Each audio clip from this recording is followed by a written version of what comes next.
loolu leer na kon docteur su ma déggee sa kàddu mooy da nga wax ne ndekete bëtkat du benn bul bu tegu nii rek nga xam ne benn affaire la nii mais dafa bari ay sew sewaan ak ay pièces yoo xam ne moom la ñu boole mu nekk bët yooyu yaakaar naa ne tudd nga yi nga xam ne moo ci ëpp solo mu mel ni soo xoolee boo jàkkaarloog nit xool bët bi da ngay gis lu ñuul da ngay gis lu weex muy peru bët bi ñaar yooyu bu ci maanaam lu weex li ak lu ñuul yi lan mooy seen liggéey ci bët. très bien ça xam nga lu weex li moo tax lumière bay jàll mooy la cornée. à cause de sa transparence gis nga li nga xam ne moo xonk nekk ci gannaaw lu chocolat loolu gis nga lim am bën ci digg bi loolu la ñuy wax la pupille moo tax lumière bi di jàll gis nga lumière boobu bu jàllee day jaar ci cristallin bi mooy diaphragme mooy comme bu photographie boo gisee bu ñuy jël seen affaire yi di ko tourner pour mu jege say dem di zoomer ak affaire yooyu cristallin bi moo koy def loolu moo tax toujours cristallin bi nit di wàññi bëtam di yokk loolu cristallin bi moo koy def léegi bu ko jàllee nag vitre bi moo koy segg mu dem ci rétine bi nag léegi nag foofu nag mooy def nag réception bi bu ko defee bu defee réception ba pare def transmission bi mu jaar ci nerf bi bu ñëwee ci cortex bi ca ndonga mu def intégration bi muy image waaw léegi nag gis nga nag foofu nag la feebar yi commencé boo gisee nit ki toujours par benn gis nga tey boo ñëwee comme par exemple feebar yi nga xam ne mun na laal péri bët bi muy cornée bu jëlal trachome moo tax toujours ñu di leen koy wax feebari xef boo gisee xeex bi métti pour ñuy xeex loolu pour xef bi bu yàggee di xoos bët bi day dem ba day def léegi per boobu day mujj weex si c'est blanc ça n'est plus transparente te gis nga cornée bi boo xamee la cornée n'est plus transparente les images ne passent pas à travers la pupille si les images ne passent pas à travers la pupille la réception au niveau de la rétine ne va pas se faire du ko def donc kooku mun nañ wax ne kooku gumbu na te gis nga bët boobu bés bu weexee kenn mënu ci dara lenn de lañ ko mën a def mooy greffe cornéenne te léegi suñ législation bi mayaguñu ko mooy cornée bi ñuy dëndee ci nit di ko ñu ko defal muy greffe kooku mayaguñu ko commencé guñu ko comme ni ñuy def ay rein ak yooyu am na ñu ko doon def nag dan am na mos na ñu di ko doon def fii Abbas Ndaw xaw ma Dantec mais saa wuñ ko defooy ñun problème bi ñuy am ndax suñ climat bi problème yu rejet la ñuy am mooy tax ñu ci bëri sawaruñ ci ndax boo defee cornée bi boobu greffe bi ba pare ça peut réussir mais nag problème yu rejet à cause de notre climat mais bu dee comme les climats tempérés ñun foofu moom day sedd duñ ko am problème yu rejet loolu moo tax greffe bi wax dëgg ñu ngi ko doon mais loolu mooy suñ limite te législation bi nangooguñ def prélèvement organe loolu de mooy limite bi mais cristallin bi moom moo nekk ci gannaaw bët bi boobu tamit bu weexee kooku cataracte lañ koy wax boobu mun nañ ci mooy suñ liggéey mais nga xam ne péribët bi moom l'essentiel en est que moom fu mu gaañoo day weex trachome bee ko mën a jox mbala traumatisme waaw am na benn feebar boo xam ne tamit mënoon nañ ko joxe mooy boobu xam naa dinañ ci ñëw mooy lagoftalmie mooy feebar yi nga xam ne mooy nit ñi nga xam ne enseignants yi mooy nit ñi nga xam ne dañoo kii daal comme mu ngaana yi ñoomu xam nga enseignants yi lañ leen di wax ñu tamit mun nañ am feebar boobu waaw dañoo gis nit suy jooy wala sax muy ree yenn saa yi ndox day génne ci bët bi maanaam ñu ne bët bi mu ngi jooy ndox boobu ndax dafa nekk ci jëmmi bët bi wala dafa am feneen fu muy jógee jaar foofu ñëw. très bien parce que loolu moom laa lay wax gis nga bi ñu wax naa la ne bët dañ ko war a nettoyer comme pare-brise gis nga ci oto boo seetee am na foo xam boo bësee benn bouton mu ne car nga effacé parce que temps yooyu pare-brise bi il faut mu yoxas ko bëti tamit noonu la mel parce que dafa am des glandes lacrymales qui sont secondaires yooyu ñuy humidifier toujours mais y a une glande lacrymale boo xam ne il fait de grandes sécrétions kooku nag moom ça peut être déclenché par des émotions ça peut être déclenché par suite d'un traumatisme parce que bët boo ko laalee tuuti rek mu jooy xam nga jooy boobu lan la pour raxas bët bi moo tax boo seetloo boo fàttewo boo am bavure bala nga am yenn affaire yi bët bi day jooy rek parce que instantanément bët bi day wax ne am na lu ci nekk naa ko raxas. maanaam ndox boobu dafa am lu muy def. da koy raxas. day raxas bët bi te larme bi tamit dafa am tuuti antibiotique day seetal bët bi tamit te day rey microbe. moo tax larme yooyu di ñëw ça dépend ça peut être boo xam ne réflexe la mun na bu doon boo xam ne tamit émotionnel. émotionnel mooy comme par exemple nga. am naqar di jooy am na ñoo xam ne bu ñu amee bànneex dañuy jooy am na ñoo xam ne tamit moom la ñuy wax les larmes de crocodile même bu ñuy lekk sax seen bët day jooy moom la ñuy wax les larmes de crocodile waaw maanaam nit su fattoo bët bi dafay jooy kon su boobaa ronkoñ boobu muy ndox bi dafay ñëw pour pour nettoyer li nekk ci fattu waaw loolu boo gisee mu di ko def dafay ñëw réflexe la pour raxas bët bi pour dindi fattu bi moo tax bët bi di jooy waaw dañu gis ne yeneen cëri doomu aadama lu mel ni loxo bi lu mel ni bopp bi amul lenn lu ko protéger mais bët moom dafa am lu ko protéger muy mbar bi ànd ak xef yi ndax loolu bët dafa gën a sensible ci cëri nit ki muy nopp bi muy leneen ak leneen ba nga xam ne am na protège boo xam ne moom moo ko muur noonu. ndax dafa gën a sensible. très bien dafa gën a sensible moom laa lay wax ne l'œil est un organe noble. c'est comme le cœur les reins moo tax toujours et le cerveau dañu wax sont des organes nobles gis nga bët gis nga tey jii na nga ko seetlu malade bu ñëw am cataracte boo xam ne gisatul dara gis nga boo ko bàyyee du nangootee sangu du nangootee fóot yére day mel ni dof. barke Cheikh parce que yow fooy demee àll doo ko xam di fooy tuuree ndox doo ko xam sa mbubb bu gàkkee doo ko xam parce que looy buggati ci àdduna xamatoo lu rafet xamatoo dara loolu nooy duggee ci àdduna keroog am na benn maçon boo xam ne Touba dafa am cataracte bilatérale mais après da nga dem ñaari jabar la am ñëpp bàyyi ko ca kër ga mais xam nga loolu ni mu ne métti kenn xamul ni muy solo mais bi mu commencé opéré ba pare commencé solo commencé liggéey jabar yi ñëw nañ kon donc gis nga li bët di def kon xoolal loolu kon donc nga xam ne bët li muy jox ci nit leer gi mais te na nga seetlu leen tey nit boo xamee ne dafa gumbo nga gis ni yaramam di lëndëmee boo ko opéré bu ñëwaatee doo ko xamee ndax dana am leer gu dugg donc leer ci bët lay jaar leer ci bët lay jaar mu mel ni kon bët moom am na njëriñ trop. bët am na njëriñ bala nga koy xam nga ñàkk ko te yàlla nañu ci yàlla musal. bala nga koy xam nga ñàkk ko bala nga gëmm ñu takk sa bët. bala nga koy xam ñu takk sa bët tegal la ceeb ngay lekk. bu doyee sa noonu tey nga dee doo nangoo lekk. jërëjëf docteur Mamadou Faye mbokk yi yéen a ngi topp rajo Sénégal ci fréquence 99.2 ci seen jotaay bii ñu duppee yaatal ñu ànd ak docteur Mamadou Faye di waxtaanee mbirum bët ak yi nga xam ne moo ci gàllankooru dégg ngeen fi ma ko commencé xamal ñu lan mooy bët waaye ak cëri yi nga xam ne ñoom ñoo ko composé dégg ngeen itam solo si nga xam ne indi na ko mu wax ne bët mooy jumtukaay bi nga xam ne moom la ñuy gisee nga xam ne ki nga xam ne macha allah mi ngi gis normal kooku daal mun na def ay liggéeyam mun na def ay jaamu yàlla mun na def lépp waaye ki nga xam ne am na gàllankoor ba mënatul a gis yu bare dana gàntal ci moom kon bët dafa am solo ci doomu aadama su ko defee nag mu mel ni am na ay feebar ñu ñëw ci feebar yi nag docteur ndax feebar yi yaakaar naa ne bokk na ci li sonal askan wi te mooy feebar yi dal ci wàllu bët yan feebar ñoo gën a fës ci wàllu bët. ci wàllu bët yi gën a fës nañ ko commencé ci commencement bi. parce que ci commencement bi wax laa na ne xef yi li nga xam ne mooy seen feebar mooy blépharite ci xale yi lay gën a jàpp boo seetlee bët yi dañoo am ne xef yi dafa mel ni daakaande buñ ca koolee. maanaam xef yi mooy li mel ni kawar li mel ni kawar yooyu nekk ci mbar bi. nekk ci mbar bi di tëju di kii. loolu blépharite bi bu ñëwee da ngay gis mu mel ni daakaande yuñ ci taf te loolu ci xale yi la gën a bëri. kooku la ñuy wax blépharite. kooku nag léegi day sonal xale yi day def bu def góom ci bët yi. loolu feebar la moom la ñuy def te loolu dañ koy faj te loolu boo ko fajee rek mu tane bëri na ci xale yi moo tax ko gis sa doom rek yóbbu ko ci ophtalmo mu fajal la ko. léegi boo jógee ci boobu ba pare yaa ngi ñëw comme li ma la waxoon ci les glandes lacrymales am na ñoo xam ne dañoo am feebar boo xam ne day indi sécheresse lay def glande bi day wow te glande bi bu woowee du sécréter ti ndox mi. foofu la ñuy wax les yeux secs. œil sec yooyu mu nga gën a bëree ci tubaab yi. moo tax boo leen seetee seen garab yu bëri ay larmes artificielles la. parce que liw bi la bët yi du jooy dafay wow. moo tax ñu di ko def des larmes artificielles. mais fii nag bëriwu fi te ñi ngi koy dajeet ñi nga xam ne ñoom la mooy ñi nga xam ne ñoo am feebar yooyu feebar bu mag bi ñooñu bu ñu ko defee loolu lagophtalmie la parce que foofu c'est le nerf 7 qui est atteint. c'est le nerf 7 qui est atteint bu ko amee mooy nerf bi nga xam ne mooy tëj di tijji. nerf boobu bu amee feebar bët bi du tëjewuti. te bët bu tijjiwut day wow ndax ngelaw li day upp rek bu yàggee day wow. te boowee nag après xam nga fan la jëm cornée bi mooy yàqu te perforation mooy am. moo tax toujours boo leen gisee ñooñu boo déggee ñuy wax ne sa bët yi dafa xonq comme bëti ngaana moo tax loolu la ndax bët bi day wow. ndax ndox moomu moo ñëwatu glande lacrymale bi moo taris. léegi nag neer boobu nag di tëj di tijji moo feebar. foofu nag benn feebar la.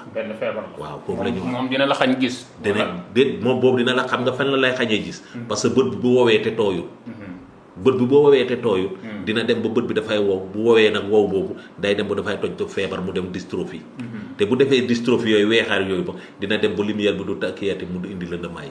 bët bi du gisati. kooku mooy labophtalmie kooku da koy indi. boo ci jógee. mais feebar boobu dañ koy opérer wala dañ koy traiter noonu rek mu wér. feebar boobu amul opéré amul traité nee naa la neer la.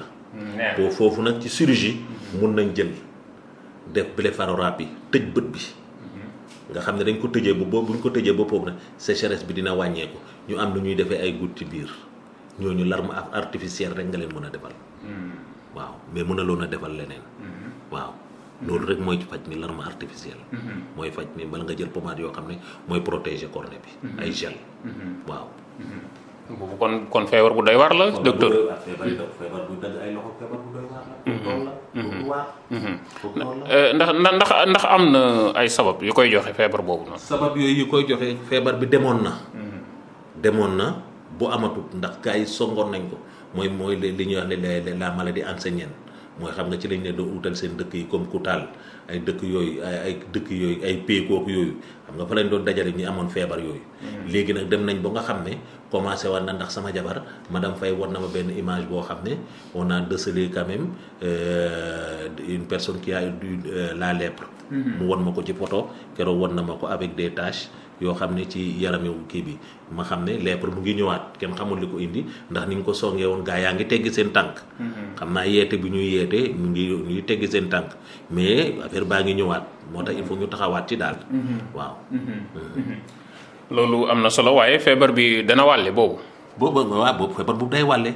mais am na noo xam ne comme ni ñu koy waxee waa Malte def nañ ko ba nga xam ne garab yi kenn du ko jënd.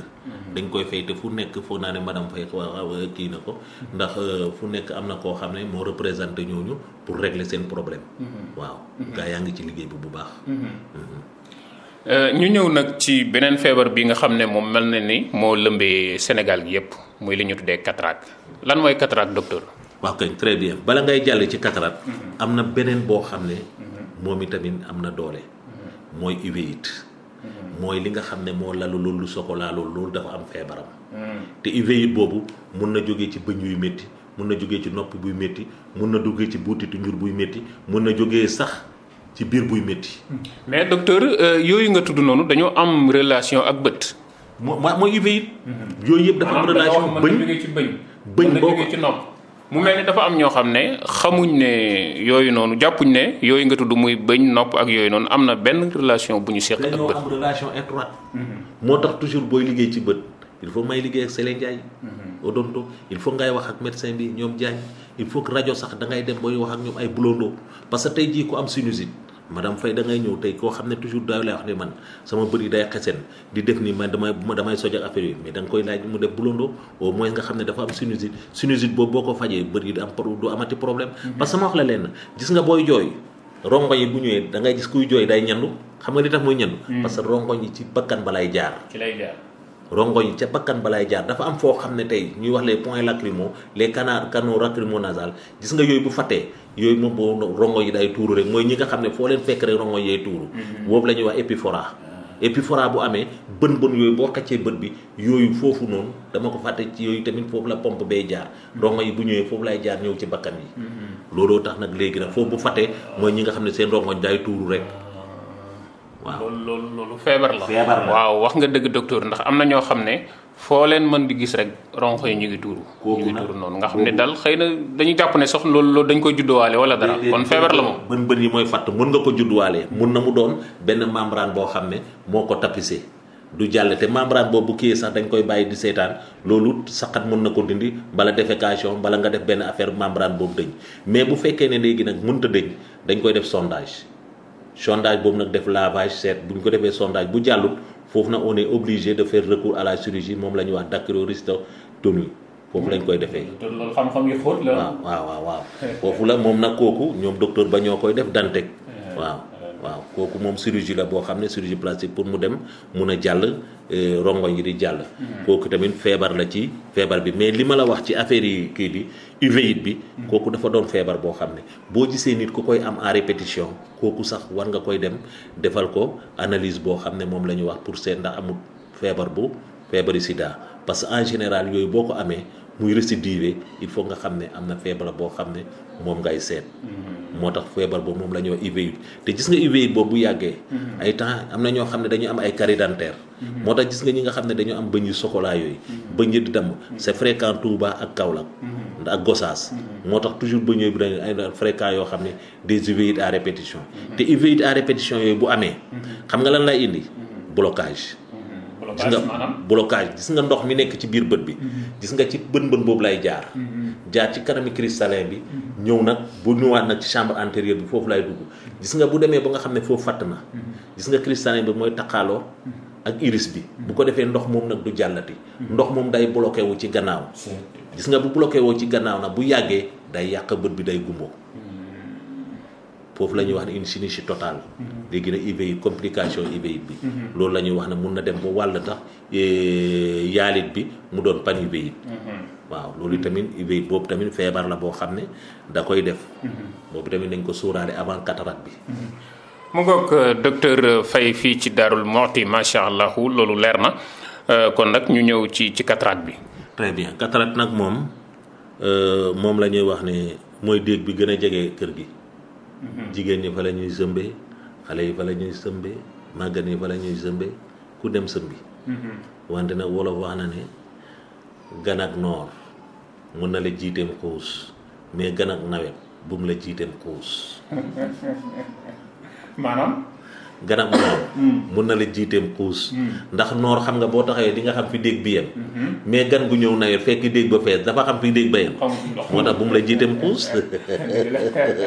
docteur dégg na wolof léegi cataracte boobu nga wax. comme li ma la wax maamoon yi dafa bari. boo ko commencé Mali walla jàngee. def naa fa ñaari at. Mali boo demee dafa am famille boo xam ne moom la ñuy wax ñoo ko doon def moo tax ñu koy wax ne saaxo. gis nga xam nga nan lañ ko doon defee boobu technique bi ñëwul gis nga boo ñëwee dañ doon jël tànki soccet. mbala Mali am na dëgg yu gudd yu weex yooyu ci àll bi. gis nga buñ ko jëlee buñ la tëralee xam nga buñ la xojee comme li ma la doon wax mooy éponge yooyu nekk ci gannaaw air bi day pousse ñoo bët yi génn. léegi ñu jàpp njatt la est-ce que xam nga ne mos nga gis yow nga téye nga glace lu yàgg. téye ak sa loxo. waaw gis nga boo ko téye lu yàgg ak sa loxo gis nga sa est-ce que seetlu nga ko boo joxee glace bi bu ñu la ñoppatee da nga koy yëg. parce que deret amu fa. moo tax bu ñu la njattee nag deret ji du ñëw. maanaam bu ñu la xojee nii. bu ñu la xojee deret bi du ñëw. du ñëw parce que xam nga day waral bët bi génn. bët bi génn ba pare foofa sensibilité bi day wàññeeku. léegi nag bu ko defee nag après nag léegi moom bu ko defee nag moom mu jël gis nga bu jëlee dëgg boobu xool ci lu weex li day jël rek bés mu jëm ci suuf boo dugalee noonu rek bés rek mu jëm ci suuf mu wadd. mu ngi mel ni buntu boo tijj booy tijj nii rek ñëpp gis ñu. léegi nag bu ko defee nag waa ji xam nga mu ngi jàll xam nga lumière bi jàll na. waa ji ne nag maa ngi gis. te fekk wax na dëgg. mu ne ko nag boo demee nag bul nelaw bëccëg. bul nelaw bëccëg. waaw xam nga màggat mbala mag nga ne ko bul nelaw bëccëg mag ñoo loolu lay nelaw. xam nga nan lañ doon def buñ bañee nelaw bëccëg dañuy jël ay xale jox leen pot ñu teg toog ci boor bi boo buggee nelaw ñuy dóor. di fëgg. léegi xam nañ ne il faut nga nelaw. léegi bu ñu demee ñaari fan ñetti fan gis nga loolu ñu toon daane ci biir mooy doon corps étranger. corps étranger boobu nag mooy indi inflammation. bët bi néew yi di métti. bu ko defee boo ñëwee ñu ne la xanaa da nga nelaw bëccëg nga ne waaw ñu ne yaa ko yàq. kon xam nga ne foofu gis nga ko dafa yomb loolu la ñuy wax saako. waaw mais nag bu doy ne nag léegi nag tubaab yi ñoo ñëw technologie dafay yàgg. bu njëkk cryode lañ doon am dañ doon ñëw jël cristallin bi dindi ko. uutal la ay weer mooy weer yooyu paa yi doon am weer yu mag yooyu. mooy les vers AFAC ay plus 10 plus 11. xam nga. léegi yooyu defaratuñ ko technologie bi avancé na. moo tax cryode bi kenn utilisé tu ko. ñu dem à un certain moment. ñu dem ba commencé nga xam ne léegi bu ñu opéré. dañuy dem dindi cristallin bi ba pare remplacer cristallin bi ak implant. bu ñu jëlee implant bi dindi cristallin bi remplacer ko ak implant léegi bu ñu ko defee ba pare ñaw. bu ñu ñawee ba pare bàyyi ca suba sa ngay demal sa bopp foofu duñ la bindal ay weer. ndax weer bi def nañ ko ci biir ba pare. def nañ ko ci biir. waaw weer bi def nañ ko ci biir ba pare. waaw weer bi def nañ ko ci biir ba pare. kooku donc foofu jaratut ñuy jël bindal la ay weer. ñuy dem ci technologie bi boo ci kanam ñu dem foo xam ne léegi toll nañ foo xam ne léegi fii ñawatuñ léegi nga xam ne technologie bi avancé na pour jël bët bi di ñaw defatuñ ko. léegi da ngay xotti def li ngay def rek bàyyi noonu mu dem ñibbi. léegi technologie beneen ñëwaati ba nga xam ne léegi bën bu ndaw la ñuy jël dugal ci sonde bi dugal ci implant bi nga dem sa yoon boobu sax duñ def pense. waaw mais loolu loxoo koy def wala machine. loxo moo koy def ak machine moo tax opéré métti ndax da ngay xool ba pare jël sa loxo boo ko mënut ñaar yëpp ngay boole ci machine ngay xool ba pare di ñaw bala ci machine ngay xool ba pare di def li ngay def te loolu yëpp boo xamee ne daloo defoo ko te et puis bët ndox la tem nga laal ci tuuti mu pàcc. donc nga xam ne c'est très délicat. moo tax yàlla rek kay suturaal nit. waaw. waaw dafa am ñoo xam ne dañuy wax ne cataracte benn genre morceau la bu lalu ci bët bi rek est-ce que noonu la simple moom. déedéet cataracte cristallin bi ma la wax ne moo nekk ci gannaaw iris bi. waaw cristallin boobu mooy diaphragme bi mooy augmenter di accommoder. di régler mooy régler image yi.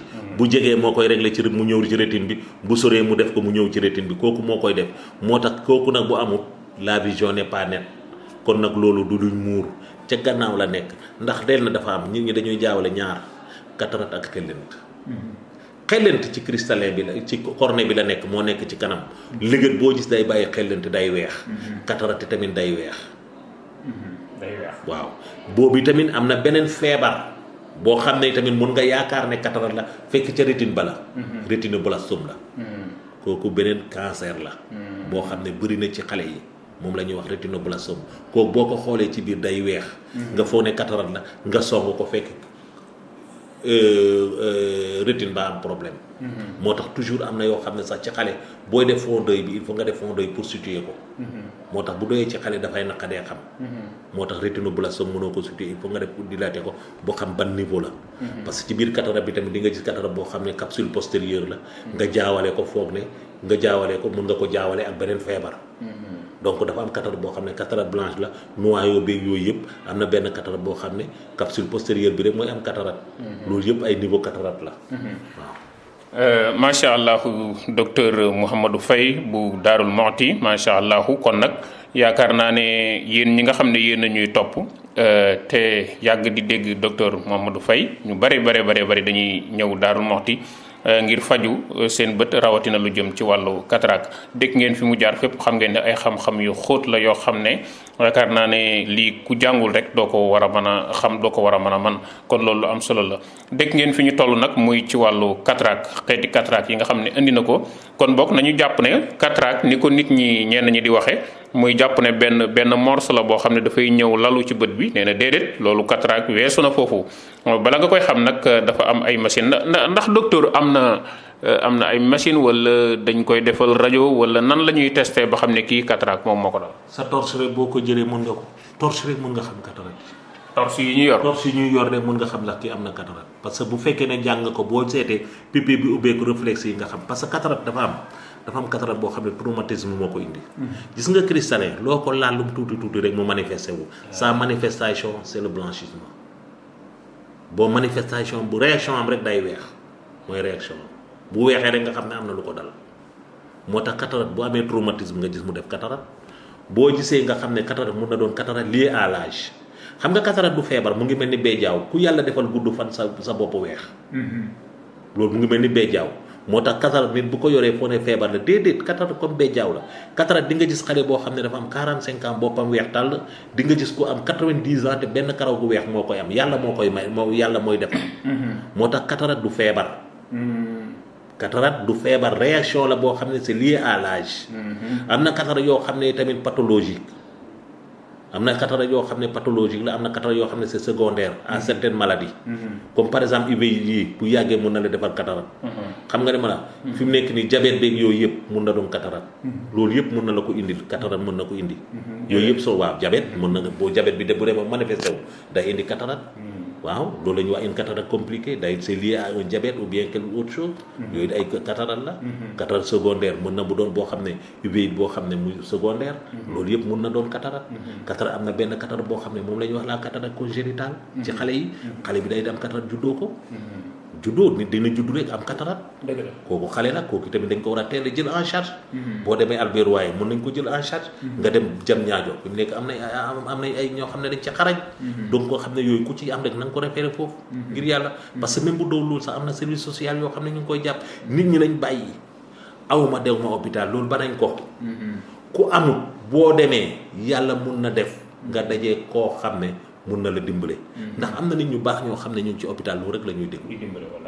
billaahi wallahi taala yi ku am problème rek la ñuy déglu te am na service yoo xam ne ñu ngi hôpital service social lañ koy wax.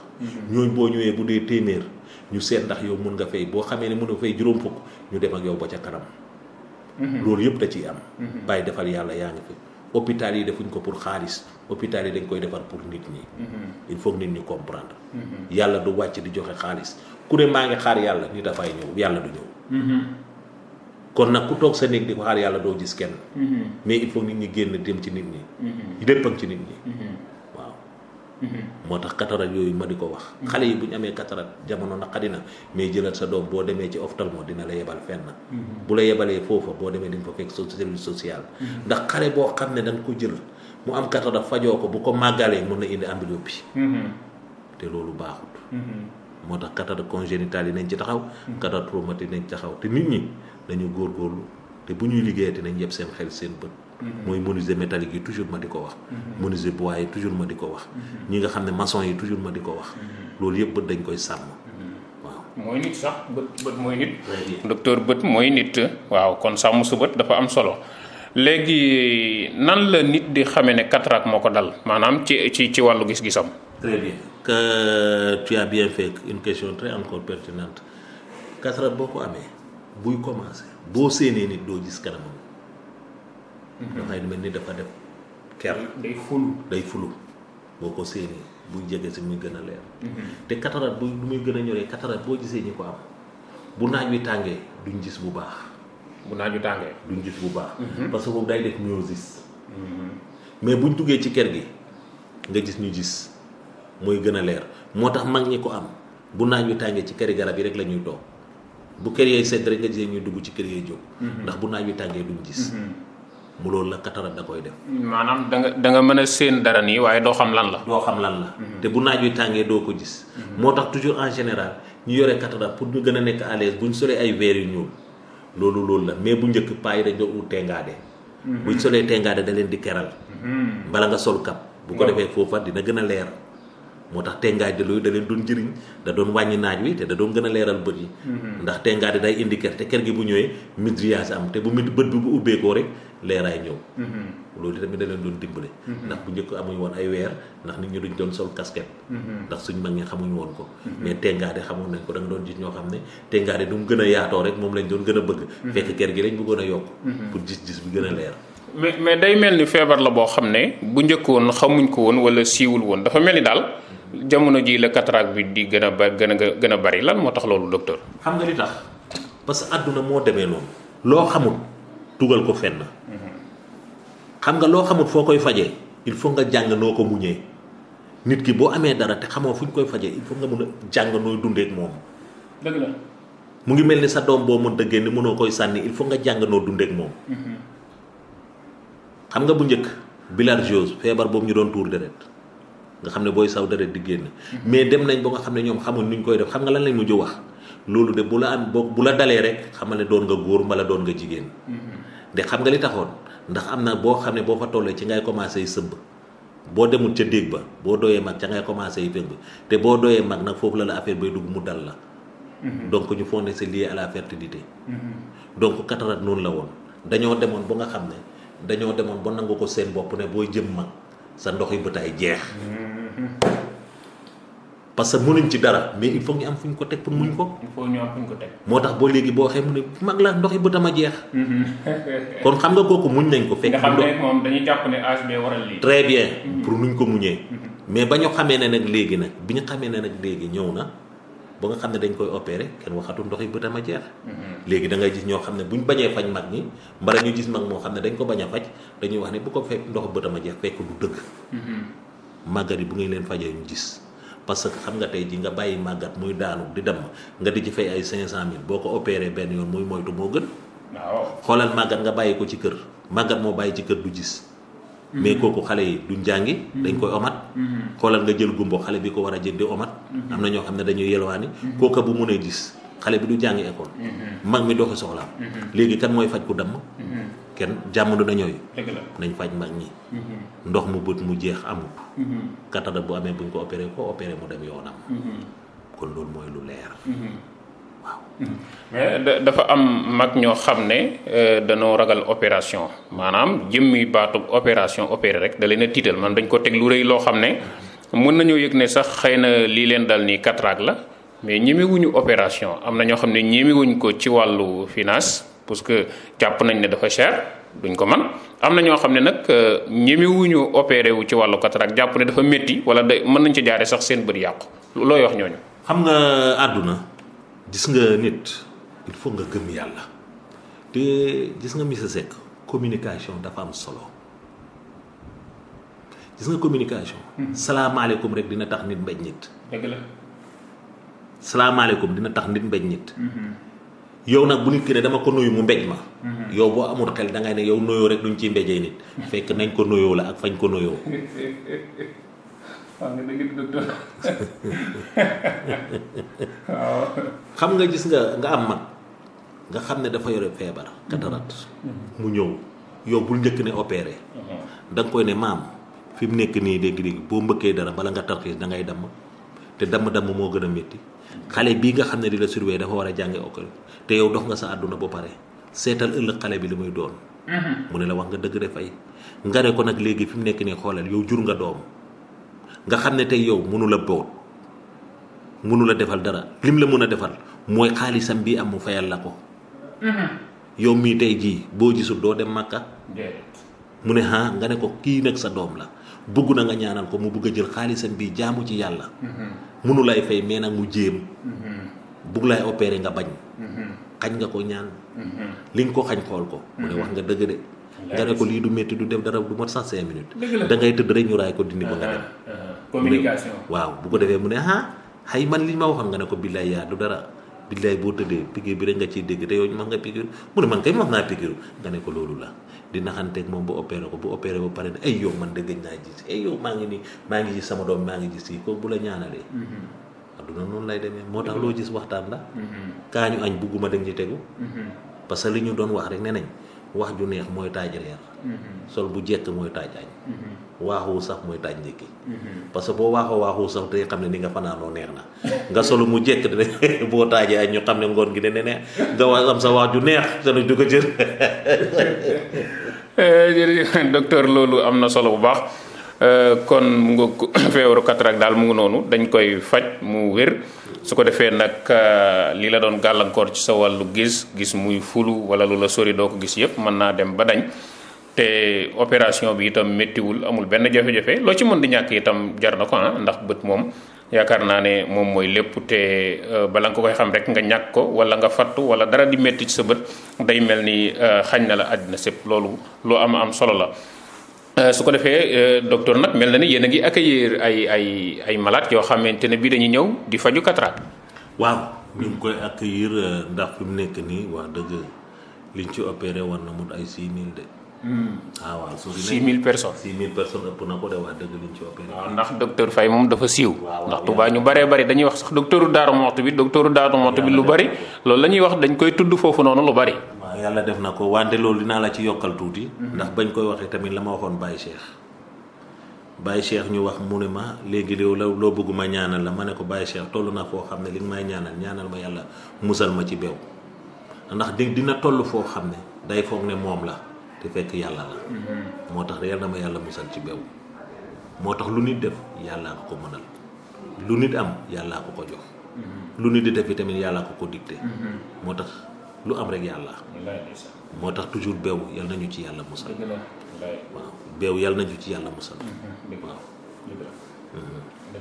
loolu am na solo kon bu ñu weesoo cataracte bi di wax askan yi ne leen ne mu ngi noonu rek cataracte daal koo xamante ne bii tey yëg nga ne moom moo la dal demal ci kër docteur bu la gën a jege fu mu mën di doon rek su ko defee ñoo xam ne nag am nañ xam-xam bi docteur ak technicien yoo xamante ne bi mun nañ la faj la ñu wax waaye waxuñ nag nga dem ci benn waay bu nekk fee rek di wut xaalisam loolu moom erreur la wax dëgg yàlla. su ko defee nag ñu continuer ci feebar yi nga xam ne ñooy dal ci bët yi ak lu mel ni. glaucome. parce que kooku buñ ko di fàtte mu ngi def musiba te kenn mënu ci dara parce que glaucome ku la wax ne mën na ko faj dalay nax parce que glaucome danañ la cause essentielle kenn xamul li ko indi glaucome toujours tuufaay rek lañ la mën a bindal te ku ko ci xees am nattu nag du dal ci bant ci nit rek lay dal. ku dul dee amul. kuy dund rek di nga dee.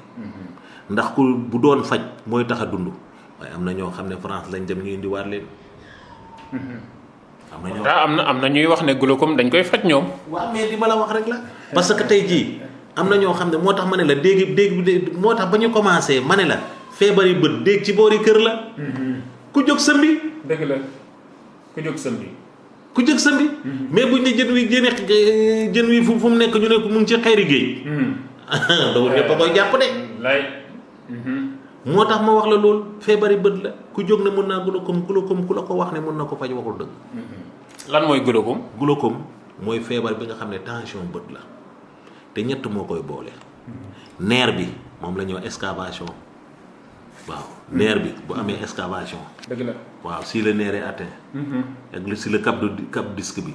te loolu cap disque bi bu fekkee si élargi pression bi la. loolu champ visuel bi. mooy li nga xam ne boo xoolee bët bi mu làng ko. foofu day wàññeeku. yaa ngi dégg bët bi boo ko laalee day dëgër. waaw pression bi nekk ci bët bi mooy fees. loolu moo tax ñu di ko wax ne ñett yooyu boo ko boolee champ visuel bi wàññeeku nerf optique bi am problème nga xam ne léegi tension bët bi yokku na pression bët bi yokku na ñett yooyu foo ko am bu dee ñaar yi nga ne kii am na glaucome nag boo glaucome tuufaay bi dina wàññi tension bi. tension bi bu amee bët bi day métti.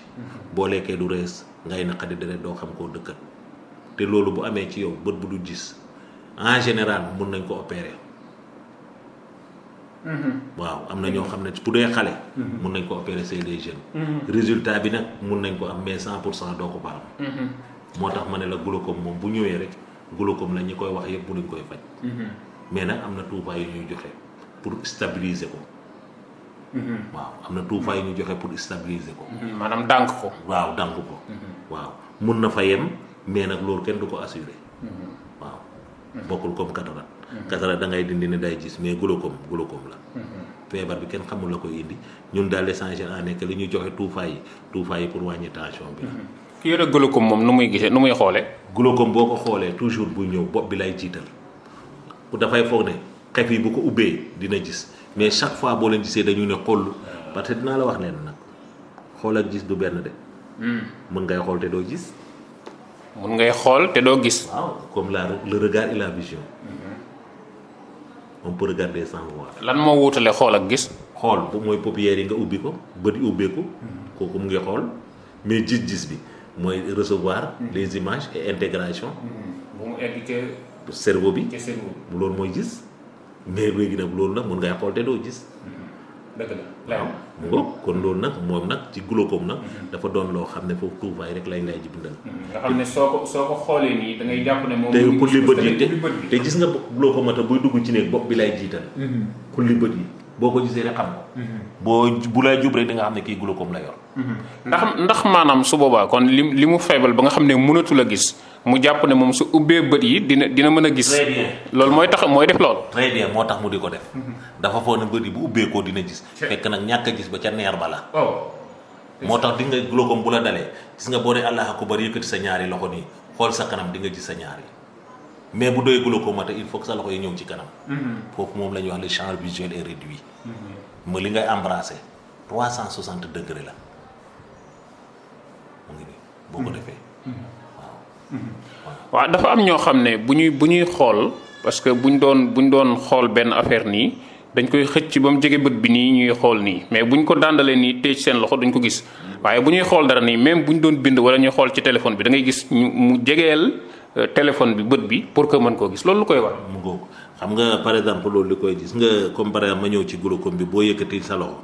xam nga boo defee nii am nga sa 180 degré gis nga ko nii demi cercle bi 180 degré la boo defee nii di nga gis sa loxo mais bu fekkee ne da nga am glaucome buy avancé mënoo gis loxo bi il faut mu ñëw ba ci kanam moo tax toujours loolu glaucomateur yi da nga gis dañuy ñëw sax ba duñ gis seen rétroviseur moo tax glaucomateur war ta dawal oto xam nga xanaa xamoo ne accident yu bëri ñu ngi koy wax jooy naa ko xam nga li tax parce que boole wuñ ci spécialiste yi ci permis yi te maa ngi koy jooy rek te yeneen réew yi boo demee avant ngay def permis il faut nga am dossier boo xam ne ophtalmo moo ko def il faut nga am dossier boo xam ne neurologue ko def il faut nga am dossier boo xam ne cardio ko def parce que gis nga cardio yow boo amee arrêt cardiaque 5 minutes mun nga def accident bu doy waar gis nga neuro bu doy ne da nga am crise épilepsie am na ñoo xam ne dañoo am crise boo xam ne ay minutes lay doon kooku boo ko amee perdre nga pédale yi yow bu fekkee ne da nga am glaucome doo gis rétroviseur mënoo gis oto bii ñëw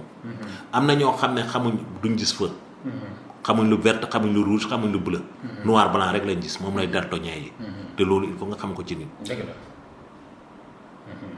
moo tax lu bëri loolu il faut ñu di ko wax nit ñi di ko xam ci bët waaw am na solo kon loolu mooy glaucome am na yeneen feebar yi itam docteur yeneen feebar yi glaucome am na yeneen feebar yi tamit comme ma wax la ko mooy feebar yi nga xam ne ay rétinopathie la parce que rétinoblastome wax naa la ne ko cancer bi la bëri na ci xale yi boo demee Fuuta bëri na am na xale yu bëri yu ko yor koo cancer la am na yoo xam ne rétinopathie hypertensive mooy ñi nga xam ne dañoo am tension ba nga xam ne tension bi vaisseau bi day toj def deret jooju nag mooy dem a dem ba ñëw ci vitre bi bu jaxasoog ndoxi nen bi doo gisati boobu mooy rétinopathie hypertensive am na boo xam ne rétinopathie diabétique la rétinopathie diabétique mooy diabète bi stade 3 bu fa yemee kooku moom neurovascularisation néovascularisation yi nekk foofu ñooy am problème bu ko defee nag deret yi génn ñëw ci vitre bi loolu mooy indi baisse d'acuité visuelle foofu tamit feebar la ci biir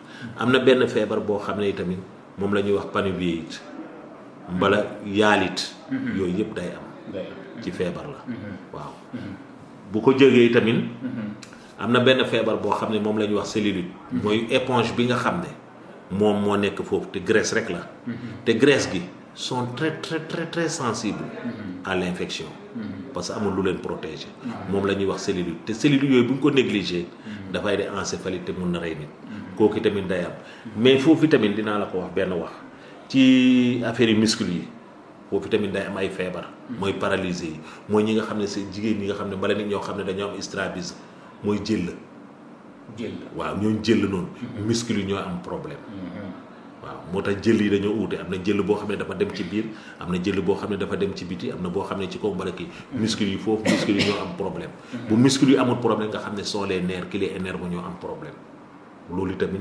problème la ci bët mais feebar bi nga xam ne moo gën a bëri ci suñ kii bi mooy cataracte bi ak trachome bi toujours ñu ngi ciy wax te ONG ñu ngi ciy fay xaalis bu bari mais nga xam ne mu ngi wàññeeku te trachome bi fi mu gën a dese mooy Touba te gaa yaa ngi ciy xeex bu baax waaw ñu ngi ciy xeex bu baax dëgg la waaw programme bi mu ngi ciy xeex bu baax ndax trachome lenn rek moom mun a tax mu jeex te dafa simple mooy sëlmu waaw lavage des visages na ci ñëpp jàpp loolu rek mooy problème maanaam sëlmu bi mooy lu mu ci fat noonu cet bi di ko raxas maanaam salt feebar la boo xam ne salt da koy doxee waaw day gaaw waalaate mais booy bu ñëpp di sëlmu rek nga gis mu jeex même ci école yi sax dañ ko war di def ku yor sa doom bala muy def dara bu xëyee na sëlmu dëgg la jërëjëf docteur Faye bët Mouhamadou Faye ci Darou Mouhty yaakaar naa ne waxtaan wi am na solo ci auditeurs yi nga xam ne ñoom ñooy topp rajo Sénégal mel na ne nag waxtu wi xaw naa cate tuuti su ko defee rek dañuy déglu xasida dellu siwaat ci waxtaan wi voilà léegi waxtu wi tuutee ci des lan moo des ci li nga bëggoon ci comme message yoo xam ne bëgg nga koo joxlaat pour li ci bëgg a wax xanaa comme li gars yi wax laal nañ lu bari de moom waaw non bi jeex nañ wax dëgg laal nañ feebar yi fépp laal nañ ko feebar yi fépp laal nañ ko trachome bi laal nañ ko corps étranger yi ay kératite bi uvéite bi panuvéite nerf yi laal nañ ko muscle yi laal nañ ko yëpp kay cellulite laal nañ ko nerf optique bi peut-être xanaa ñu wax ci pour xale yi nga xam ne buñ leen di nit ñi daanu bi ñuy daanoo gannaaw. pour xam nga loolu boo daanoo gannaaw cortex bi bu amee problème doo gisati loolu tamit dina indi ñàkk gis-gis. surtout xale yi buñ leen di bu ñuy wasi bu téye seen tànk leen juutal ñu yëg seen téléphone gars yi rafet. ndax loolu xam nga xale bu rëccee ndox bi tamit mën na indi trouble te xale bi du gisati. te loolu tamit war nañ ci sóoraale. ak tuufaay yi ñu tuuf xale yi ci maternité yi. jàpp ci. waaw docteur ndax daanoo gannaaw ndax yenn saa yi nga gis xale yi yoo xam ne dañuy daanoo gannaaw mu mel ni kon ndong gi mooy jiitu mooy njëkk a dal ci suuf ndax jaaxaan daanoo gannaaw sa ndong dal ci suuf ndax loolu mën na indi jeexital ci wàllu bët wala ci wàllu gis-gis. très bien ça c'est que laajati nga ma laaj bu am sens encore ati parce que loolu boo gisee ñu nga wax ko xaw ma lu la ko wax la mais yow xam naa docteur nga danga may nëbbu ndax loolu moom ku ko xam wax dëgg lu ñuy wax ne ponkol nga. parce que loolu la ñuy wax ne ci fond d'œil boo ko defee le médecin ne voit rien le malade ne voit rien. foofu lañ koy waxee jargon boo xam ne si le cortex est atteint. parce que boo defee fond d'œil bi doo gis dara te malade bi du gis dara donc dañuy wax ne foofu c'est le cortex moo assure intégration des informations. parce que loolu boo ko gisee mooy accident yi comme apprenti yi ni nga xam ne ñuy tëbee te wàcc. buñ daanoo ci gannaaw rek foofu mun na indi cécité. parce que cortex bi lay laal. léegi en général boo ko gisee foofu tamit ma ñëw ci sama mbokk sage-femme yi te di leen gërëm di leen sant ñoom itamit ñu ngi ciy jàpp bu baax parce que waxuma la dara mais méthode de crédit bi jàpp nañ ci bu baax ndax amoon na temps boo xamoon ne métti woon na trop nag maa ma def ci cri de cœur. mooy bi nga xamee ne am na benn tuufaay am na benn garab boo xam ne dañ ko defaroon pour jumbax mënuñu tuufaay ñu di ko def ci bëti xale yi parce que bu ñu ko defee ci bëti xale yi day lakk peri bët bi am na xale yu bëri yoo xam ne jaar nañ ci gisatu mais yuuxu nañ ci ba ñu retiré médicament bi.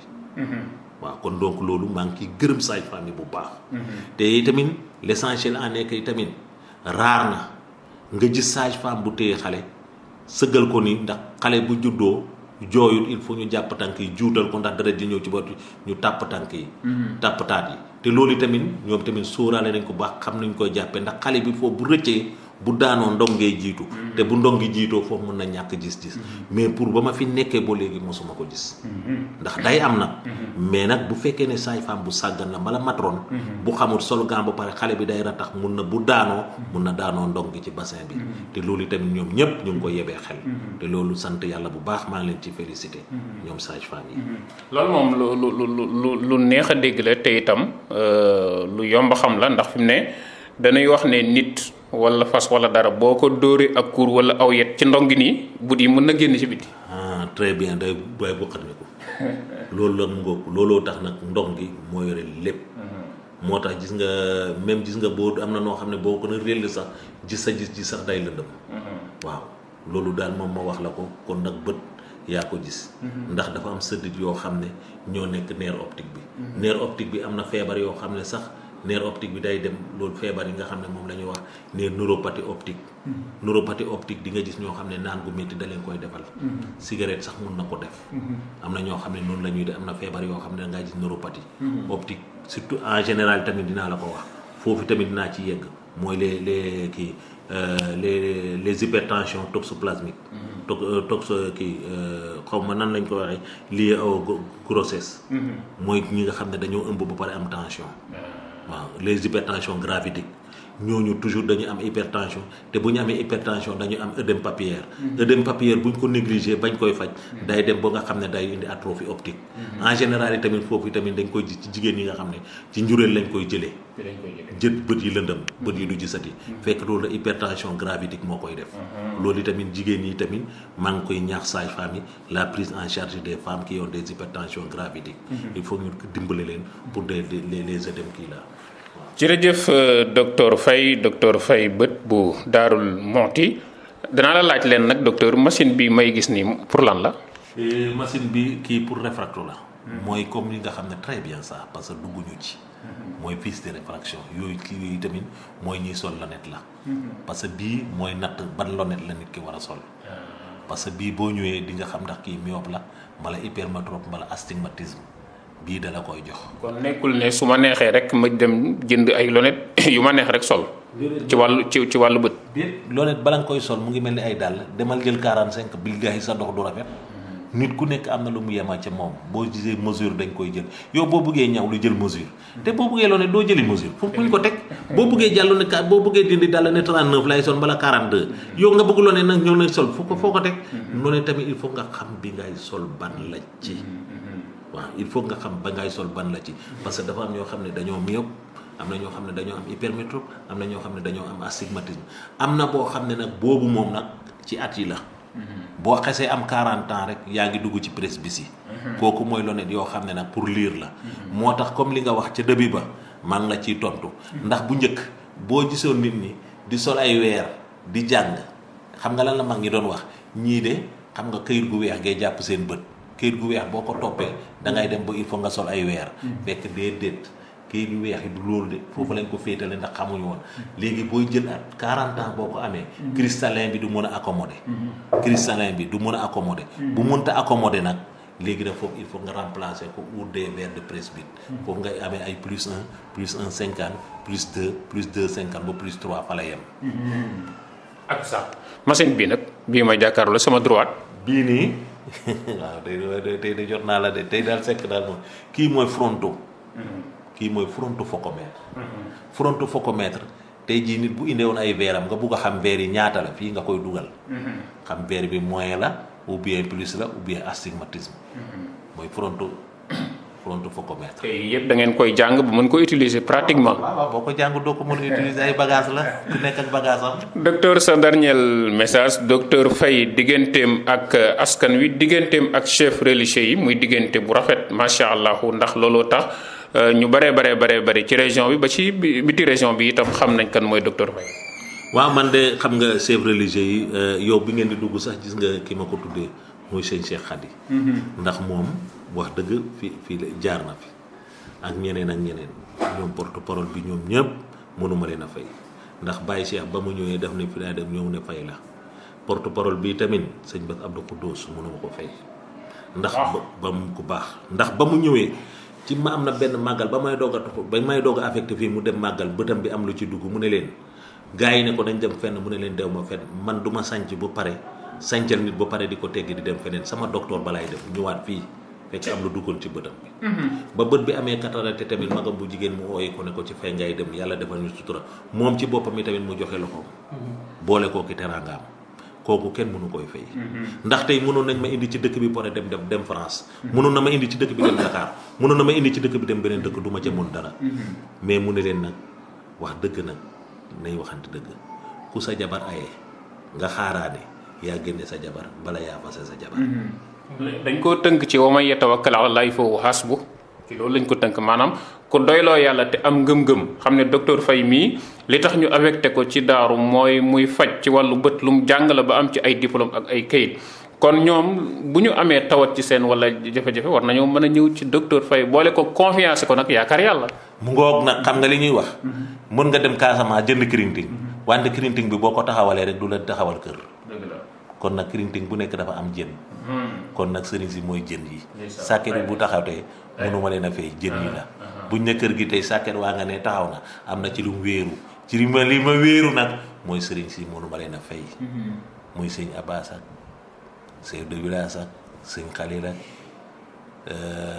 sëñ Bass Anta Ñang ak ñëpp mënuma leen a fay ba Touba dañ may yónnee ay malade ñoom ñëpp ñi sant Bousso ñëpp man daal li may ñaan fii boo Tiwaawoon dañ may yónnee mënuma man daal boo Kaolack barki démb rek am na ñu jógee Mauritanie ñu mu jógee fii Cameroun da nga fay jégg Gabon ñëw nañ fi donc nag nga xam ne wax dëgg ñoom desalatuñ ma dara man maa leen deseel man nag yàlla bu ma tas seen yaakaar man de loolu rek lay ñaan ndax nit dina la def bàyyi ci dëkkam nga mu mujjee yëfi golo waaw te nag wax dëgg sama baay daf ma ne golo ga ba mu juddoo ñu ne ñu dénk ko kaña golo ga màgg mu ne ma lu muy def ma ne ko gas mu ne ma lu tax muy gas ndax la juddoo ca kaña yaa yaay gas ku ne ci njaw di njaw wolof nee na ku ne ci njaw. ku ne ñàpp boo bëggee ànd ak moom ne. ñàpp mu ngoog nag kon nag li nit ñi doon wax. ne lii firndeel na lu bëri fay retraité na fay affecté nañ ko. fay gisatut mënatul a opéré. fay ba bàyyi Cheikh demee ba léegi mënatul dara wax dëgg comme moo tax ma tontu ko ne wax dëgg sàkket wee ñëw wante bu taxawee jën yi la. ndax demi ñoom dañoo ma jàppale man nag mënuma leen a fam nekkoon mu nga fa. ndax nag wax dëgg booy nekk say nawle nekk ndax boo gisee Touba ña fa nekk di opéré bëri nañ. te yàlla mën noona leen boo gisee Mbàkke ña fa nekk mën nañ boo gisee Bambey na fa nekk mën nañ boo gisee fu nekk am na ko mën wante nag ku nekk ak kala doy. waaye nañ bàyyi nit ñi ku nekk dem seeti kala doy. jigéen ñi bëri nañ fi da nga gis ku jógee fii takki benn dem boo Touba takki jóge dem bu Kaolack takki waaye ku ci nekk yaa xam fa ngay dugal sa loxo. waaye man di may ñaan mooy ku nekk fa nga yaakaar yàlla bu sa yaakaar tas. man daal loolu rek laay ñaan. waaw yàlla moo am nag yàlla mi am ñu xam ne ñun la yàlla jox métier bi yàlla buñ tas yaakaar yi jaam yi. yal nañu yàlla jàppale képp koo xam ne ngay opéré yàlla boo am ndog. yal nañu yàlla defal jàmm. maa ngi gërëm ñëpp di gërëm suñu patron bi di docteur Badiane di gërëm médecin chef bi nga xam ne tamit tey jii moom itamit mënu ma koy fay. yal na ko yàlla fay ndax moo ñu jàppale say sëy ba nag moo def lépp. waaw say sëy ba moo def lépp. di gërëm nag suma point focal monsieur Thioub mi nekk Louga. wax dëgg ñoom ñëpp ñu ngi ciy jàpp ak docteur Badiane docteur Ndiaye ak ñoom docteur Diagne ak la collaboration beeg ñooy ñëpp. di gërëm madame Faye tamit moom itamit wax dëgg kenn mënu koy fay ndax booy gërëm képp tamit na nga ci boole sa jabar entouré. Touré moom dafa bëggoon a tas kër gi. waaw. merci beaucoup monsieur Seck yal na leen yàlla fay yéen tamit yal na leen yàlla def mag te buy defi mag itamit yal na leen yàlla def mag mu am ñam te itamit yal na leen yàlla bàyyi seen xel li ma ñaanaloon porte parole yi ndax. parce que bil booy wax nit ñi di la déglu nel na nga ànd ak sa xel parce que njuum mun na def musiba ndax bukki lam waxoon ñu ne ko bukki luy métti sa biir mu ne sump lu koy faj mu ne sump xam nga loolu mooy lan mooy wax nit mun na wax léegi réew mi tas nit mun na wax léegi ñëpp ànd yal na yàlla yokk sutura yal na ñu yàlla jàpp jërëjëf docteur Mamadou Faye docteur Faye bu Daarul Muxti ñu ngi lay sant bu baax di la gërëm ci waxtaan wi nga xam ne indil nga ñu ko ci wàllu bët indil ko askan wi itam ci wàllu feebar yi nga xam ne mooy dal bët ak pexe yi nga xamante ne bi am na ci macha allahu dégg ngeen yooyu yëpp rek muy ay leeral yoo xam ne docteur indi na ko dañ koy sant bu baax di ko gërëm di ko ñaanal sunu borom dolli ko tawfiq mu indi ko nag ci façon bu leer kàddu gu leer gu dal goo xam ne képp kuy déglu rek macha allah da nga xam li mu wax lan la. kon dañ lay delloo njukkal baax di la ziyaara di la jéggalu ndax fekkoon nañ la ci liggéey waaye teewul nga am ak jàppandal dalal ñu ci sa bureau ñu def émission bi ba mu jeex kon dañ lay ñaanal rek di la sant bu baax a baax yàlla gën laa jàppale barkeelal la defal la mucc gu ànd ak wér tawfiix gu ànd ak taysiir ci barke Seyxul Xadim Rasul rajo Sénégal di feddali cofeelam ak kóllëreem ci yow nag ci jàppandal gi nii lañ koy ànd ak yow jamono ju nekk rawatina sax ci màggalug Daarul Muxti gi kon te xam nañ ne service bi nga nekk muy service boo xam ne état moo ko dirigé ak bi ñu nekk benn la moo tax kon faaw ñuy jàppalante rek ngir mën a jëriñ askan wi nga xamante ne bi moo tax service su état di jóg yàlla nañ ci la jàppale sant Moustapha Touré mu nekkoon ci technique bi Abdoulaye Seck ci kàddu gi askan wi ci déglu bi wasalaamualeykum wa rahmatullahi wa barakaatuhu